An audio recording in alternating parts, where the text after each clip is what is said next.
10க்கு 10 ரூம்ல ஆரம்பிச்சோம். ஒரு சின்ன ஒரு அலுவலகம் தான். அதுக்கப்புறமா ஒரு 2 bedroom ஹவுஸ்ல ஆரம்பிச்சது அகரமோட வாழ்க்கை. அதுக்கப்புறமா அப்பா கொடுத்த இடம், அப்பாவோட வீட்டில் வந்து அகரமோட வேலைகள் எல்லாமே நடந்துச்சு.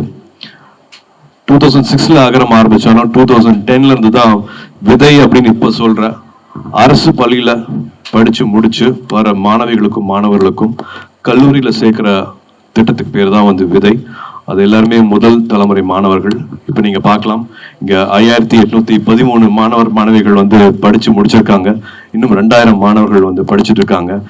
எவ்வளவு அரசு பள்ளிகள்ல எவ்வளவு மாணவிகள், எவ்வளவு மாணவர்கள், எவ்வளவு பேர் படிச்சு முடிச்சுட்டு இருக்காங்க அப்படிங்கிற எல்லா விவரமும் வந்து இங்க பார்க்க முடியும் உங்களுக்கு. இப்பவும் அகரம்ல வந்து 2000 மாணவர்கள் மாணவிகள் படிச்சுட்டு இருக்காங்க. 70% மேல வந்து எல்லாமே மாணவிகள். 2010ல ஒரு 100 மாணவர்களை படிக்க வைக்கணும்னு ஆசைப்பட்டோம். அப்பவும் 10,000 அப்ளிகேஷன்ஸ் வந்துச்சு. இப்ப 700 மாணவர்கள் கிட்ட வருஷத்துக்கு வந்து படிக்க வச்சுட்டு இருக்கோம். இப்பவும் 10,000 அப்ளிகேஷன்ஸ் வந்துட்டு இருக்கு. ஸோ தேவைகள் வந்து குறையவே இல்லை.